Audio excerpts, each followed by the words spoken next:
ටික සාකච්ඡා කරන්න. හරි. මූලික ద్వාර ටික අපි සාකච්ඡා කරන්න දැන් එනවා. ලියාගන්න මාතෘකාව n ద్వාරය කියලා. ලියාගන්න මාතෘකාව n ద్వාරය කියලා. n ගේට් එක. හොඳට අහගෙන ඉන්න. right? n ద్వාරය.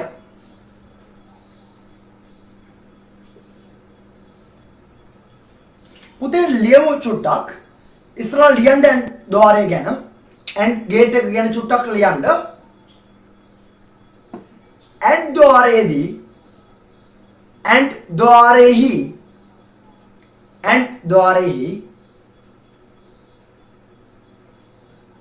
භාවිතා කරනු ලබන්නේ n ద్వාරෙහි භාවිතා කරනු ලබන්නේ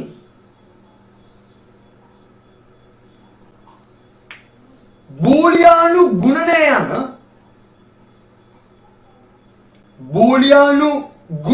යන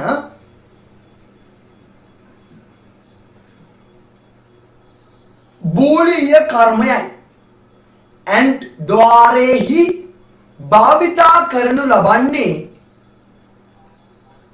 බූලියානු ගුණනය යන බූලිය කර්මයයි. බූලිය කර්මයයි. එම නිසා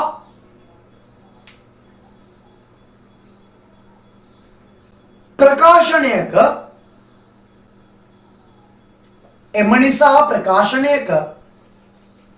n ద్వාරයේ යෙදෙන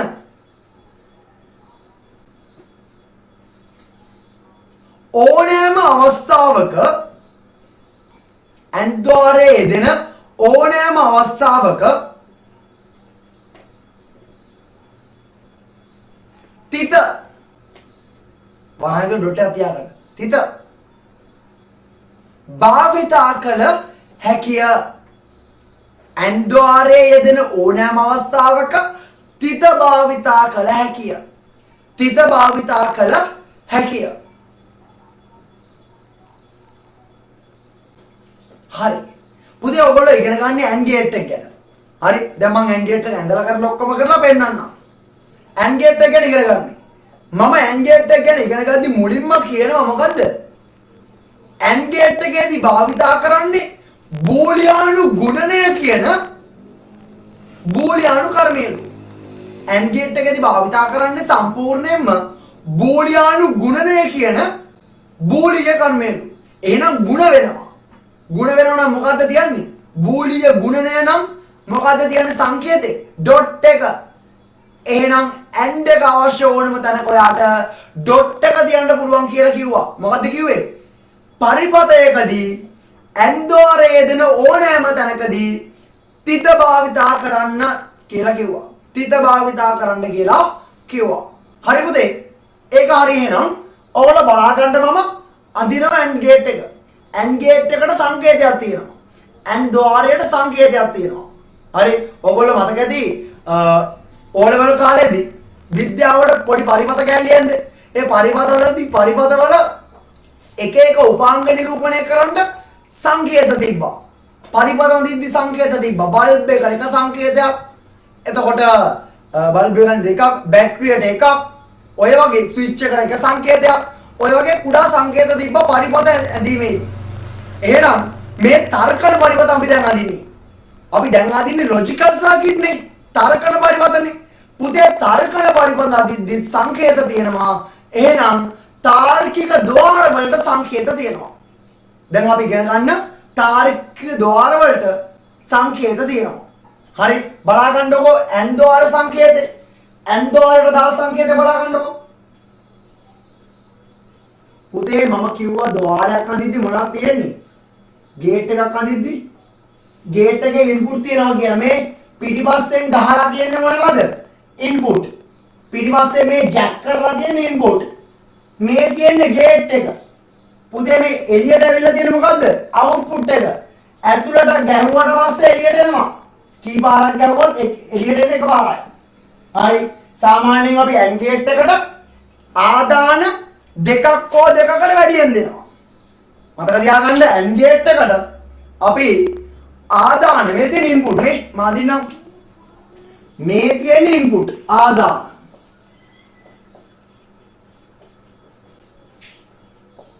හරි මේ තියෙන ආදාන දෙකක් තියෙනවා මෙතන තුනක් දෙන්නත් පුළුවන් අපි සාමාන්‍යයෙන් AND gate එකට ආදාන දෙකක් හෝ දෙකකට වැඩියෙන් දෙනවා තුනක් හතරක් පහක් වුණත් දෙන්න පුළුවන් හරි එහෙනම් ඔන්න ඇතුළට ගහනවා දෙකක් නේද ගැහුවට පස්සේ AND gate එක ඇතුළේ මොනවා හරි මොකක්ද වෙන්න පුළුවන් මොකද්ද AND gate එක ඇතුළේදී වෙන්න පුළුවන් මොකද්ද මොකක් හරි තර්කණයකට අනුව අර ගැහුව ආදාන දෙක දුන්නු ආදාන දෙක මොකක්කෝ තර්කණයකට අනුව සලකලා බලනවා AND gate එකට දාලා තර්කණයක් තියෙනවා ඒ තර්කණයට අනුව ගත්තු ආදාන සලකලා බලනවා බලලා පුතේ එළියට දාන output එක හරි එළියට දෙනවා මොකද්ද ප්‍රතිදානයක් අන්න ඒක තමයි මේ තියෙන්නේ හරි ප්‍රතිදානයක් දෙනවා ඒක තමයි මේක එහෙනම් මේක මොකද්ද ආයක output එක ප්‍රතිදානය output පුතේ මේක output එක හරි ඔයා හිතන්නකෝ මම මේකට බූලියානු විචල්‍යයන් දෙකක් ඉන්පුට් කරනවා කියලා මම මේකට දෙන්නම්කෝ ඇතුළට AB AND එකට AB ඉන්පුට් කරනවා හරි මම මේක පුතේ output එක නම් කරන්නම්කෝ F කියලා output එක නම් කරන්නම්කෝ F කියලා හරි එහෙනම් එළියට එන්නේ මොකද්ද A and B නේද AY BY ඇතුළට දැම්මම AND gate එකේදී මොකද වෙන්නේ AND වෙනවනේ එහෙනම් A and B නේද A and B හරි උදේ A and B අපි ලියන්නේ කොහමද A.B කියලා හරි එහෙනම් ප්‍රකාශනය කොහමද දෙන්නේ output එකේ හරි ප්‍රකාශනය කොහමද දෙන්නේ A and B මෙන්න මෙහෙමයි ප්‍රකාශනය එන්නේ හරි ප්‍රකාශනය මෙහෙමයි මේකට කියනවා අපි ප්‍රකාශනය කියලා ප්‍රකාශනය හරි මේ තියෙන්නේ මොකද්ද සංකේතය එහෙනම් AND ආරයට දාලා සංකේතය කියලා මේක දාගන්න මේ තියෙන සංකේතය පුතේ සංකේතය සිම්බල් එක මේ තියෙන ප්‍රකාශනය දාගන්න මේ දෙකම නෝට් ඩවුන් කරගන්න දෙකම ප්‍රකාශනයට කියනවා ඉක්වේෂන් කියලා ඉක්වේෂන් සංකේතය කියනවා සිම්බල් කියලා උඩ ලියනවා මම පැත්තට ලියන්නේ සිම්බල් සංකේතය ප්‍රකාශනය ඉක්වේෂන් හරි දාගන්න මේ සම්පූර්ණ එකම ප්‍රකාශනය යටින් දාගන්න මේ AND ආරය පැහැදිලිව ඉගෙන ගන්න හරි logic gate ලකුණු 10 නම් 10 විවරයක් කරනවා හරි දාගන්න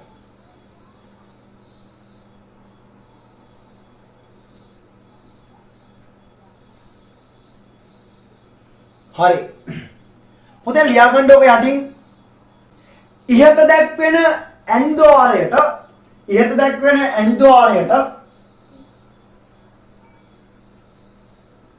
ආදාන ලෙස ඉහත දැක්වෙන AND ආරයට ආදාන ලෙස A සහ B ලබා දී ඇති අතර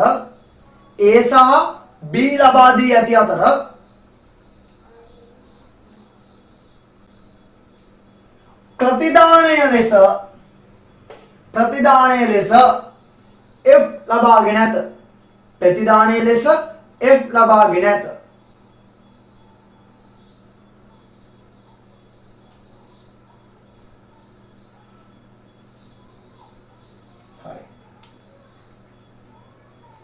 ඒ අනුව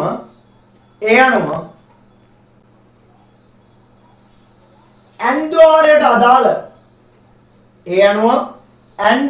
අදාළ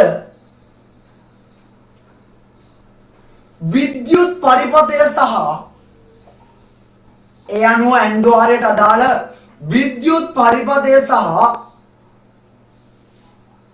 සත්‍යතා වගුව පහතින්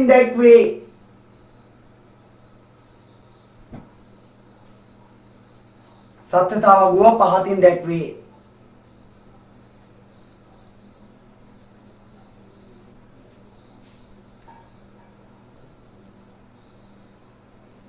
වරහන් ඇතුලේ ලියා ගන්න. ප්‍රතිදානය වූ ප්‍රකාශනය A.B වේ කියලා. ප්‍රතිදානය වූ ප්‍රකාශනය A.B වේ. A.B වේ වරහන් බහ ගන්න. ප්‍රතිදානය වූ ප්‍රකාශනයේ A.B වේ කියලා ලියා ගන්න. වරහන් බහ ගන්න. තාම මං කියලා දුන්නේ නැහැ මේකේ තර්කණය. දැන් තමයි එන්නේ වැඩේට. මෙච්චරලා මං කිව්වේ මොකද්ද පුතේ? AND ද්වාරය කියලා එකක් තියෙනවා කිව්වා. ඒකේ සංකේතය මේක කිව්වා. මෙන්න මේ ඉන්පුට් මේකට දුන්නොත් අවුට්පුට් වෙන්නේ මේක කිව්වා. මේ තියෙන්නේ ඒකෙන් හෙදිච්ච ප්‍රකාශනය කියලා කිව්වා. A.B කියන ප්‍රකාශනය. දැන් තමයි පුතේ මම AND ද්වාරයේ තර්කණය කියලා දෙන්න යන්නේ. හරියට තේරුම් ගන්න. හරි. AND ද්වාරයේ තර්කණය. හරි. ඔන්න මම කිව්වා පුතේ පහතින් දැක්වෙන්නේ AND ද්වාරයේ විද්‍යුත් පරිපථය සහ සත්‍යතාව වගෝ කියලා. පහතින් දැක්වෙන්නේ AND ද්වාරයේ විද්‍යුත් පරිපථය සහ සත්‍යතාව වගෝ කියලා කිව්වා. හරි. දැන් අපි අඳිමු AND ද්වාරයට අදාළ විද්‍යුත් පරිපථය සහ සත්‍යතාව වගෝ. අනුමාත්‍රකාවක් දාගන්නකො පොඩියට. AND ද්වාරයට අදාළ විද්‍යුත් පරිපථය කියලා. AND ද්වාරයට අදාළ විද්‍යුත් පරිපථය මම අඳින්නම්. විද්‍යුත් පරිපථය මේකට දාලම ඉන්පුට් දෙකක් තිබ්බා නේද මේ පරිපථයේ? පරිපථයේ නෙමෙයි මේක ගේට් එකනේ. ద్వාරයේ ඉන්පුට් දෙකක් තියෙනව නේද? ඔව් ඉන්පුට් දෙකක් තියෙනවා A B කියලා. මම මේකේ ස්විච් දෙකක් ගන්න වෙනකොට මේ ලොජික් ගේට් එකේ තියෙන ආදාන දෙක වෙනුවට මම මේකේ ස්විච් දෙකක් ගන්නවා. ඉන්පුට් දෙක වෙනුවට ස්විච් දෙකක් ගන්නවා.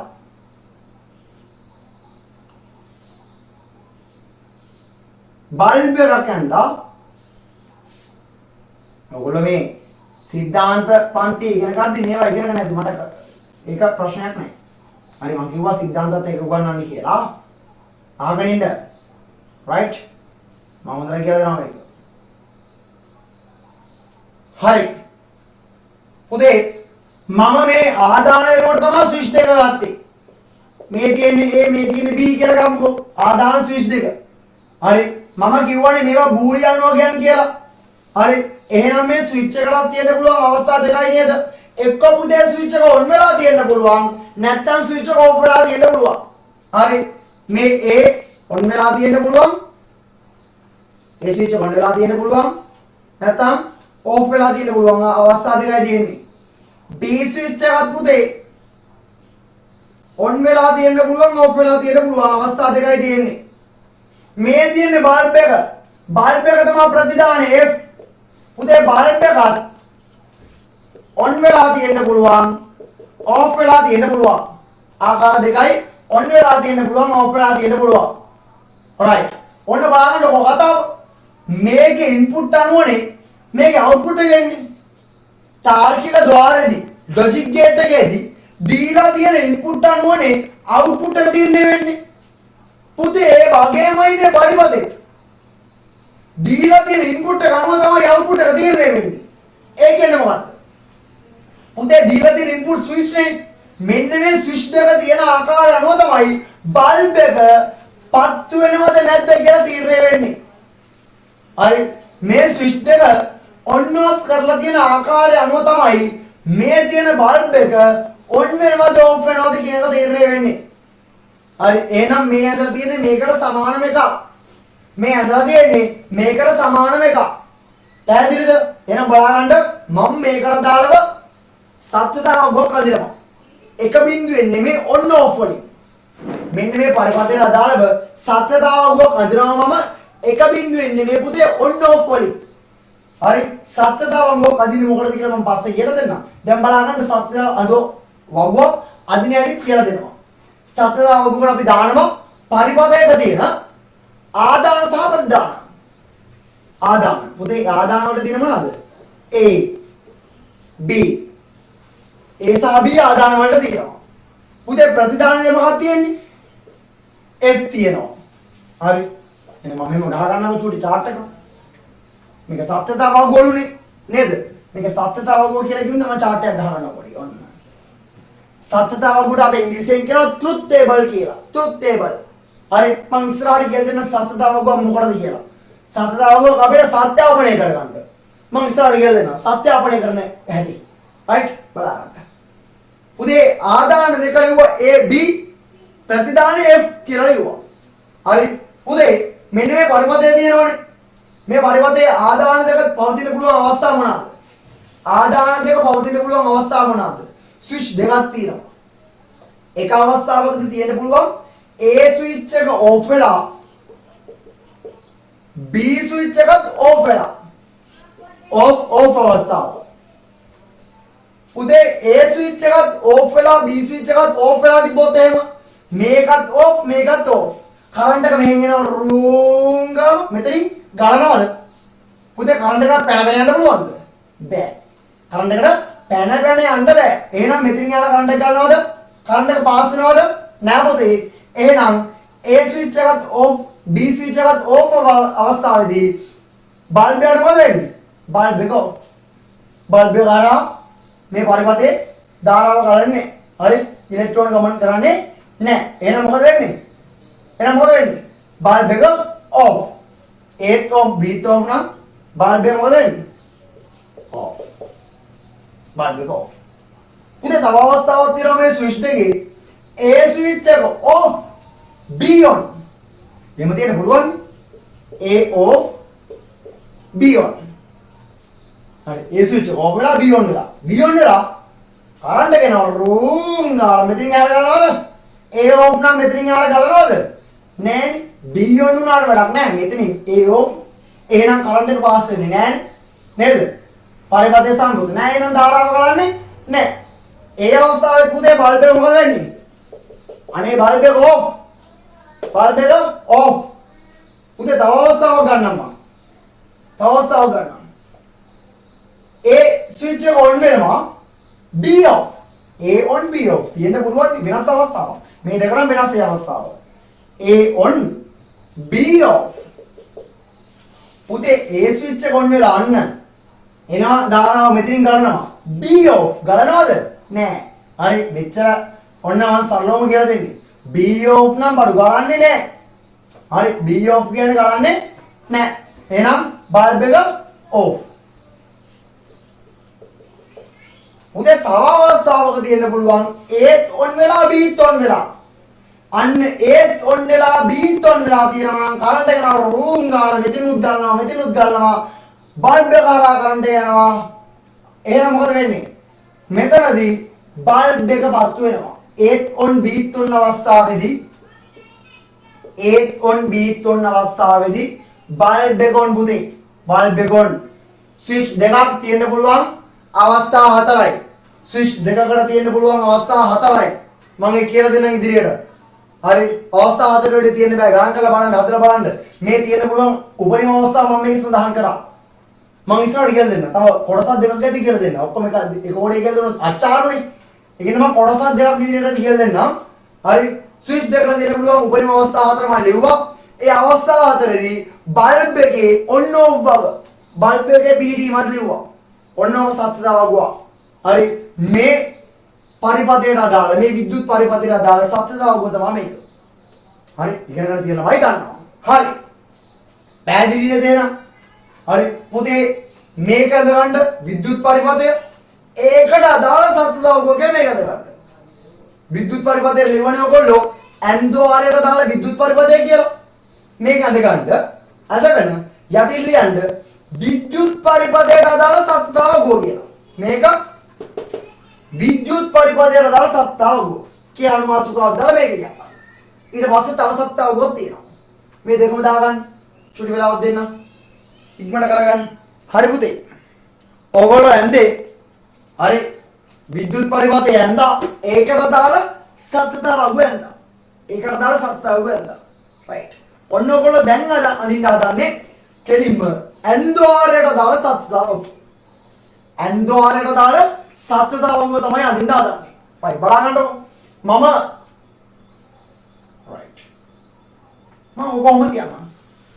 ඒ සත්‍යතාව වගුවෙම තියලා විද්‍යුත් පරිපථයම ගන්නවා. හරි ඒ සත්‍යතාව වගුවෙම තියලා මම විද්‍යුත් පරිපථයම ගන්නවා. හරි බලන්න. පුතේ AB කියලා ආදාන දෙකක් තිබ්බා. AB ආදාන දෙකයි F කියන ප්‍රතිදානේ තියෙනවා. හරි මම කියවනේ බූලියානු වගේන් තියෙන්න පුළුවන් on off විදියට. හරි සත්‍ය අසත්‍ය විදියට. තව විදියක් කිව්ව මතකද? එක බිඳුව විදියට තියෙන්න පුළුවන් කියලා. එහෙනම් මෙතනදී අපි වැඩි වශයෙන් භාවිතා කරන්නේ එක බිඳුව. හරි මෙතනදී වැඩි වශයෙන් භාවිතා කරන්නේ එක බිඳුව. මම ඕගලන්ට අර පරිපදයේදී ලේසියින්ද තමයි පුතේ on off දුන්නේ. දැන් බලන්න අපි අඳිනවා ඇන්දෝරයට දාලා සත්තාවගුව. ඇන්දෝරයට දාලා සත්‍යතාවගුව. අපි ගත්තේ නේ සත්‍යතාවගුව කියලා. සත්‍යතාවගුව. අපි කියනවා truth table කියලා. truth table එක ඇන්දෝරයට දාලා එක. හරි ඇන්දෝරයට දාලා එක. හරි බලන්නකො AB off අපි off අවස්ථාව සලකන්නේ බිඳුව කියලා. හරි off අවස්ථාව උදේ අපි සලකනවා බිඳුව කියලා. ඔන්න අවස්ථාව අපි සලකනවා එක කියලා. එක කියලා. එහෙනම් off කියන්නේ මොකද්ද? බිඳුවයි බිඳුව. හරි on කියන්නේ මොකද්ද? බිඳුවයි එක. on off කියන්නේ මොකද්ද? එකයි බිඳුව. on කියන්නේ මොකද්ද? එකයි එක. ඔන්න අවස්ථා හතර.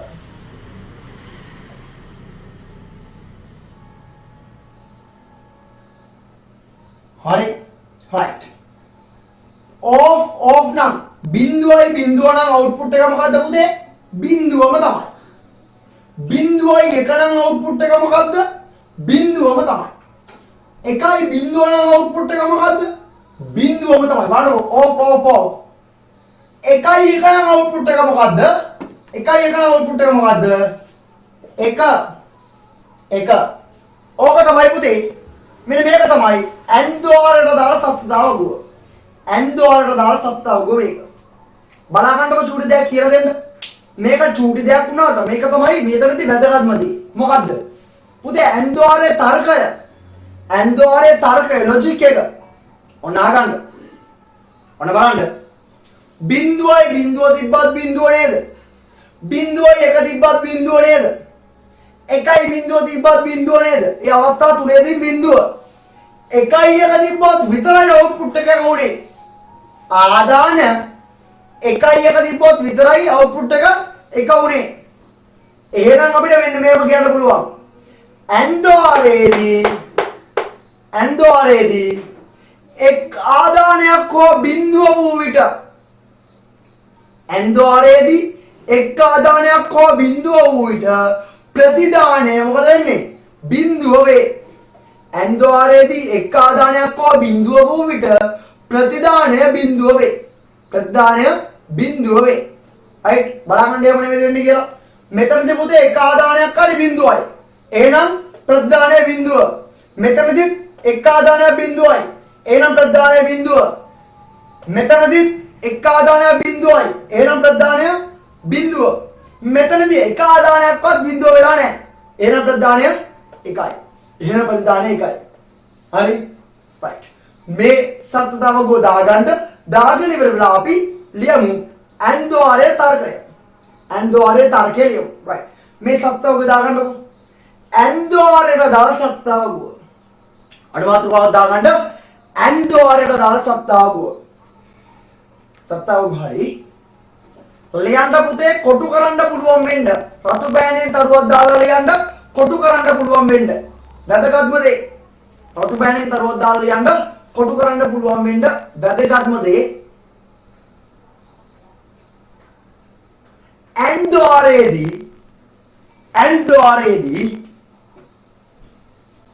ඇන්දෝරේදී එක් ආදානයක් හෝ බිඳුව වූ විට ඇන්දෝරේදී එක් ආදානයක් හෝ බිඳුව වූ විට ප්‍රතිදානය බිඳුව වේ. ඇන්දෝරේදී එක් ආදානයක් හෝ බිඳුව වූ විට ප්‍රතිදානය බිඳුව වේ. එකක් හෝ බිඳුව නම් output එක බිඳුවයි කියලා කියන්නේ. හරි. ඇන්දෝරේදී එක් ආදානයක් හෝ බිඳුව වූ විට ප්‍රතිදානයේ බිඳුව වේ. හරි. ඕක කොටු කර ගන්නකො. දරුවෝ දාලා ලියාගෙන කොටු කර ගන්නකො. හරි. පුතේ ඕක තමයි ඇන්දෝරේ තර්කය. ඇන්දෝරේ තර්කය. right. අපි ඇන්දෝරෙන් ගණන් කීපයක් අදමු ගණන් කීපයක් නෑ. අපි චූටි ඇක්ටිවිටිස් කීපයක් කරමු. හරි පුතේ. ඔයගොල්ලෝ ඇන්දෝරේ නම් complete. ඇන්දෝරේ complete. එක් ආදානයක් හෝ බිඳුව වූ විට ප්‍රතිදානය බිඳුව වේ. අපි එතෙන්ට දුන්නේ එක. හරි. කලින් එකට අපි දුන්නේ ආදාන දෙකයි නේද? බලන්නකො මේක. මං ඇන්දෝරට දෙනවා ආදාන 3ක්. ඇන්දෝරට දෙනවා මං ආදාන 3ක්. ඔන්න බලන්න. මම A දෙනවා, B දෙනවා, C දෙනවා. ABC 3ක් දෙනවා. හරි. එහෙනම් අවුට්පුට් එක විදියට මම F කියලා ලියුවොත් එහෙම නිකන් අකුරක් යන්නේ. එහෙනම් මොකද අවුට්පුට් එක පුතේ? A and B and C නේද? එහෙනම් A.B.C කියලා ලියන්න පුළුවන්. අවුට්පුට් එක A and B and C. මම හතරක් ගත්තොත් එහෙම 1 2 3 4යි. මේ බලාගන්න ABCD විතරක් නෙමෙයි ගන්න පුළුවන්. මම මේ විචාරලයක් විදිහට ABCD ගන්න මට උරු හින්දා. ඉංග්‍රීසි වලදී මුල් ලකුණු ටිකනේ. මම මෙතන ගත්තොත් එහෙම XYZ ඒත් අවුලක් නැහැ. හරි WXYZ ගත්තා ප්‍රශ්නයක් නැහැ. එහෙම ගමු. WXYZ කිසිම ගැටලුවක් නැහැ. අවුට්පුට් එක විදිහට F නෙමෙයි ඔයාලට වෙන එකක් දෙන්න පුළුවන්. ඔය දැක්කද? Q ගැටලුවක් නැහැ. මට මේ කැමති එක මම දෙන්නේ. විභාග ප්‍රශ්න පත්‍රයේට ඒගොල්ලෝ කැමති එකක් දෙයි. ඕගොල්ලෝ ඒකට ලියන්න. දීලා නැත්තම් මම දීලා ඕගොල්ලෝ හදලා ලියන විදිහ කියලා දෙන්නම්. විභාග ප්‍රශ්න පත්‍රයේට මේ අකුරු දීලා නැත්තම් ඕගොල්ලෝ අකුරු ආදේශ කරලා ලියන විදිහ මම කියලා දෙන්නම්. ගැටලුවක් කරගන්න දෙයක් නැහැ. හරි. WXYZ ඉන්පුට් කරොත් එහෙම මේ තියෙන මොකද්ද? and එක w.x.y.z W and XY, W and X and Y and Z. Y and Z. හරි මේක ඇතුලේ මොනවා හරි යද්දි ಗುಣ කරගෙන යන්නේ. මේක ඇතුලේ මොනවා හරි යද්දි ಗುಣ කරගෙන යන්නේ. පුතේ දැන් මේකට මම කිව්වොත් එහෙම සත්‍යව ඕකන්නේ කියලා. දැන් මම කලින් එකට සත්‍යව ඕක ඇන්දනේ. ඒකේ ආදාන දෙකයිනේ තිබ්බේ. දැන් මේ ආදාන තුනක් තියෙන එකට සත්‍යව ඕකන්නේ කොහොමද කරන්නේ? ආදාන තුනකට සත්‍යව ඕකන්නේ නියොත් එහෙම. පුතේ ස්විච් තුනක්. ස්විච් තුනක් නම් පවතින්න පුළුවන් අවස්ථා ගන්න හතරක් නෙමෙයි. ඊට වැඩි වෙනවා. මට බලන්න වැඩි. ABC ආදාන 3යි. මම මේකට සත්‍යව කන්ද යන්නේ. මෙන්න මේකට. හරි. ABC ආදාන 3යි. ABC ආදාන 3යි. ප්‍රතිදාන F. right? දිගට ගහත් දාන්න ඕගොල්ලෝ දිගට එනවා කියලා. වඩු දිගට එනවා. right? සමහර ඒවා බඩු කොටයි මේක දිගට එනවා. හරි කලින් එකේ චුට්ටයි ආවේ මේකේ ගොඩක් එනවා. මොනවාද? අවස්ථා. මොනවාද? අවස්ථා ගොඩක් එන්නේ. කලින් එකේ චුට්ටයි ආවේ. හතරක් තිබ්බා. මේකේ හතරට වැඩි. පුතේ අවස්ථා ගන්න කොහොමද තීරණය කරන්නේ? කලින් එකේ ආදාන ගන්නන්න ඕනේ අවස්ථා ගන්න තීරණය උනේ. ආදාන දෙකයි නම් අවස්ථා හතරයි. මේ AB ද WX කියන කරුණු නෙමෙයි ඈ. ආදාන ගාන අනුව. දැන් මේකේදී ආදාන 3යි. මේ බලන්න ඔය 3යි. මෙතන 3යි. ආදාන 3යි. හරි ඔන්න බලන්න. ආදාන ගාන අනුව අවස්ථා ගාන තීරණය කරන්න හැටි. පුතේ ආදාන දෙකයි නම් දෙක ලියනවා දෙකේ බලයක් විදියට. ආදාන ගාන ලියන්න දෙකේ බලයක් විදියට. කොහොමද ලියන්නේ? දෙකේ බලයක් විදියට ලියනවා. දෙකේ බලයක් විදියට. දෙකේ බලයක් ආදාන දෙකයි නම් දෙකේ දෙවෙනි බලය. පුතේ දෙකේ දෙවෙනි බලය 4යි. ආදාන දෙකයි නම් අවස්ථා කීයද? 4යි. ආදාන දෙකයි නම් අවස්ථා 4යි. හරි. මොනවාද අවස්ථා 4? බිඳුවයි බිඳුව, බිඳුවයි 1, එකයි බිඳුව, එකයි 1. දැක්කද? හරි. ආදාන එකයි නම් ආදාන එකක් මෙතන ගත්තේ නෑ අපි නිකන් ගමුකෝ. ආදාන එකයි නම් දෙකේ පළවෙනි බලය. දෙකේ පළවෙනි බලය 2යි. දෙකේ පළවෙනි බලය 2යි. ඒ කියන්නේ එක බිට් එකයි දාන්නේ මේකට. එක බූලියන් වැලියු එකයි. හරි. ආදාන එකයි නම් ඒකට පවතින පුළුවන් අවස්ථා කීයද? 2යි බිඳුවයි 1. බිඳුවයි 1. පුතේ ආදාන තුනක් නම් දෙකේ තුන්වෙනි බලය. පුතේ දෙකේ තුන්වෙනි බලය කීයද? 6යිද? නෑ 8යි. දෙකේ තුන්වෙනි බලය 8යි. හරි. දෙකේ තුන්වෙනි බලය 8යි. එහෙනම් පුතේ මෙතනදී අවස්ථා 8ක් තියෙනවා. මොකක්ද අවස්ථා 8? අවස්ථා 8 චුට්ටක් කියනවනේ. 0.1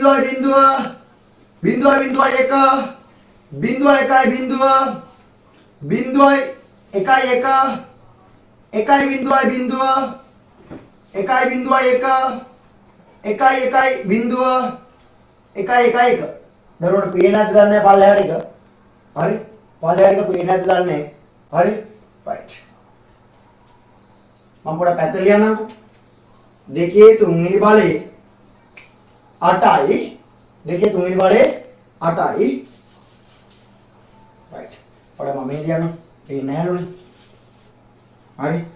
දෙකේ තුන්වෙනි බලයේ කීයද පුතේ? 8යි. අවස්ථා 8 මොනවාද? 0.1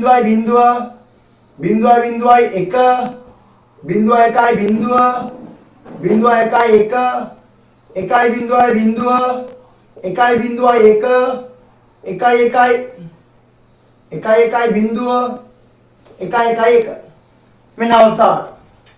මේ කොහොමද ලියුවේ? මේ එකිනෙකට වෙනස්.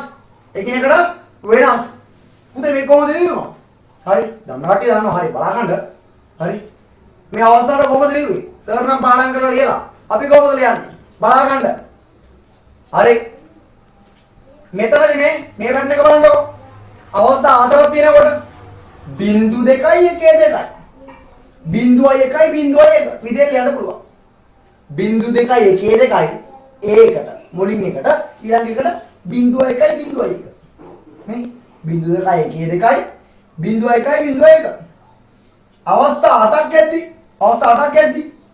0.4 පළවෙනි එකට 0.4 දෙවෙනි එකට 0.2 ඊළඟ එකට 0.1 හරි. ආය බලන්න 0.4 0.2 ඊළඟ එකට 0.1 ඔහොමයි අවස්ථාවට කියන්නේ. හරි නේද? රයිට්. ඔන්න බලන්න මම මේක ලියනවා.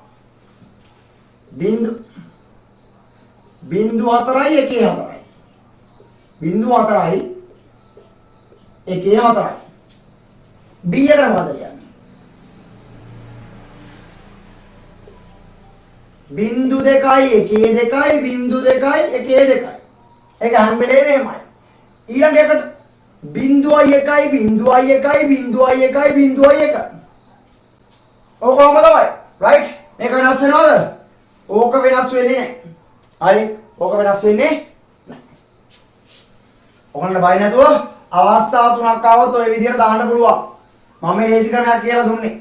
හරි. ලේසි ක්‍රමයක් කියලා දුන්නේ. හරි. එහෙනම් කරලා මෙහෙම આવොත් නේ. හරි. මේ අවස්ථා 8ක් આવොත් නේ. දැන් බැරි වෙලා හරි දෙකේ හතරවෙනි බලය. ඒ කියන්නේ ඉන්පුට් 4ක් තිබ්බොත්. ඉන්පුට් 4ක් තිබ්බොත් පුතේ දෙකේ හතරවෙනි බලය. දෙකේ හතරවෙනි බලය එකේ 16යි. අවස්ථා 16ක් තියෙනවා. ඉන්පුට් 4 නම් අවස්ථා 16ක් තියෙනවා. දැන් 16 කොහොමද කියන්නේ? 16 කියන්නේ බලන්න මෙහෙමයි. පළවෙනි එකට 0.8 පළවෙනි එකට 0.8 දෙවෙනි එකට 0.4 තුන්වෙනි එකට 0.2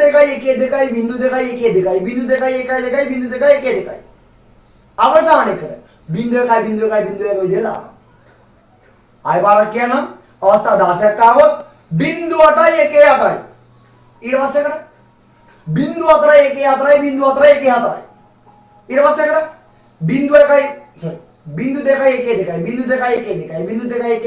0.2 අවසාන එකට 0.1 විදිහට දානවා. හරි. ඔහම තමයි අපි අවස්ථා 16ක් ආවොත් 32ක් ආවොත් ඒ විදිහට තමයි. 32ක් ආවොත් 0.16 ඔය විදිහට ගන්න. හරි. ඕක බිට් පැටර්න් එකක් පුතේ. මේ බිට් පැටර්න් එකේ මෙතන තියෙන වැලියු එකක්. ඒක ඔයගොල්ලෝ සංඛ්‍යා පද්ධති පාඩමේදී කියලා ගන්නවා. මේ තියෙන්නේ බිංදුව, මේ 1, මේ 2, මේ 3, මේ 4, මේ 5, මේ 6, මේ 7. හරි. හරි ඒක අවශ්‍ය නැහැ වෙලෙක. හරි. මානවශ්‍රී මගන්න පොඩ පොඩි. හරි මතක තියාගන්න ආදාන ගන්න අනුව අවස්ථා ගන්න තීරණය කරන්නේ ආදාන ගන්න ලියන්න දෙකේ බලයක් විදියට. ආදාන ගන්න ලියන්න දෙකේ බලයක් විදියට. ඔමයි වැඩේ කරන්නේ. දැන් මේක අවුට්පුට් එක දාමු. අවුට්පුට් එක මේක AND ද්වාරනේ. AND ද්වාරයට ආදාන තුනක් අරගෙන තියෙනවා. අවුට්පුට් එක ගන්න කොහොමද? අවුට්පුට් එක ගන්න කොහොමද? උදේ ආදාන ටික සලකලා තමයි අවුට්පුට් එක ගන්න අපි. ආදාන සලකලා තමයි ප්‍රදානය ගන්න අපි. හරි. දීලා තියෙන ආදාන වලින් එක් ආදානයක් හෝ බිඳුව නම් ප්‍රදානය බිඳුවයි. එක එක අවස්ථා සලකන්න. එක එක අවස්ථා සලකන්න. අපි ඉස්සරහම පළවෙනි අවස්ථාව ගමු. එක් ආදානයක් හෝ බිඳුව නම් ප්‍රදානය බිඳුවයි. බලන්න. එක් ආදානයක් හෝ බිඳුවද? ඔව්. එහෙනම් ප්‍රදානය බිඳුවයි. මෙතනදී එක් ආදානයක් හෝ බිඳුවද? ඔව්. ප්‍රදානය බිඳුවයි. මේ තැන් දෙක බිඳුව තියෙනවා. මෙතනත් එක් ආදානයක් හෝ බිඳුව එහෙනම් ප්‍රදානය බිඳුවයි. මෙතනත් එකක් බිඳුව බිඳුවයි. මෙතන දෙකම බිඳුව එහෙනම් බිඳුවයි. මෙතන එකක් බිඳුව බිඳුවයි. මෙතන එකක් බිඳුව බිඳුවයි. පුතේ අවසානයේ එකක්වත් බිඳුව වෙන්නේ නැහැ. එක් ආදානයක්වත් බිඳුව වෙන්නේ නැහැ. එහෙනම් ප්‍රදානය එකයි. මේක තමයි මේ ගේට් එකට දාලා සත් දාවුවා. මේ ගේට් එකට දාලා සත් දාවුවා. හරි. මේ දෙකම දාගන්න. මේකට දාලා සත් දාවුවා කියලා මේක කරමු. මෙන්න මේ ගේට් එකට දාලා සත් දාවුවා කියලා මේ සත් දාවුවා ගන්න. හරි. පුතේ ඉන්පුට් හතරක් ගත්තත් මේ වගේම තමයි. හරි සරල ඔයගොල්ලෝ ගන්න පුළුවන්. හරි. ගේමක් නැතුව මේ වගේම අඳින්න පුළුවන්. රයිට්. මම ඇදලා හරි. එක බඳලා පෙන්නන්න ඕනේ නැහැ. හරි. ඒක මම දෙන්නකො හෝම්වර්ක් එකට. මම ඔයගොල්ලෝ හෝම්වර්ක් එකක් දෙනවා අද හදලා නෑ. මම ඒක හෙට උදේ වෙද්දි ගෲප් එකට දාන්න. හෙට උදේ වෙද්දි ගෲප් එකට දාන්න. මම අද නෑ හදලා හෙට උදේ වෙද්දි ගෲප් එකට දාන්න. හරි. එතකොට මේක හරි නේද පුතේ? එන්න ඕ ద్వාරයට මේක හරි. තනි ద్వාරයක උගන්නකොට ගණන් දෙන්න බෑ ඔයගොල්ලන්ට. අපි ద్వාර තුනක් විතර ඉගෙන ගමු. මූලික ద్వාර තුන. ඊට පස්සේ මම ගණන් කීපයක් දෙන්නම්. කීපයක් නෙවෙයි ගොඩක් දෙන්නම්. හරිද? හරි. එන්න පුතේ ඕ ద్వාරයට දාගන්නකො මාතෘකාව ඕ ద్వාරය කියලා.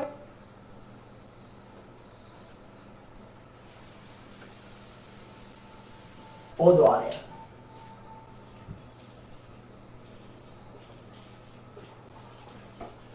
ඕ ద్వාරය. ඕ ගේට් එක ඉගෙන ගන්න යන්නේ. හරි. පට්ට සරලව කියලා දෙන්නම් මේක.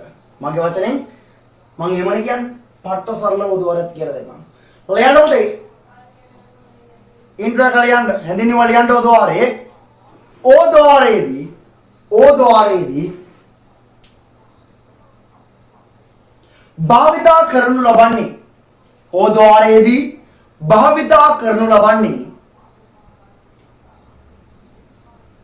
බූලියානු ආකලනය යන ඕ ద్వාරයේදී භාවිතා කරනු ලබන්නේ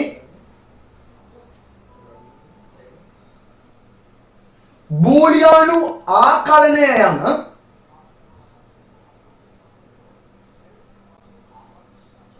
බූලිය කර්මයයි. බූලිය කර්මයයි. හරි. පුතේ ලියන්න. ඔකේ හරි ලියන්න. ඉහත දැක්වෙන්නේ ඕ ద్వාරය වන අතර ඉහත දැක්වෙන්නේ ඕ ద్వාරය වන අතර එයට ආදාන ලෙස A සහ B ද එයට ආදාන ලෙස A සහ B ද ප්‍රතිදාන ලෙස F ද ලබා දී ඇත. එයට ආදාන ලෙස A සහ B ද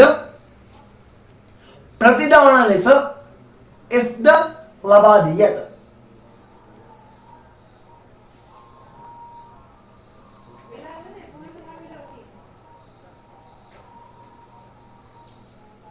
ඒ අනුව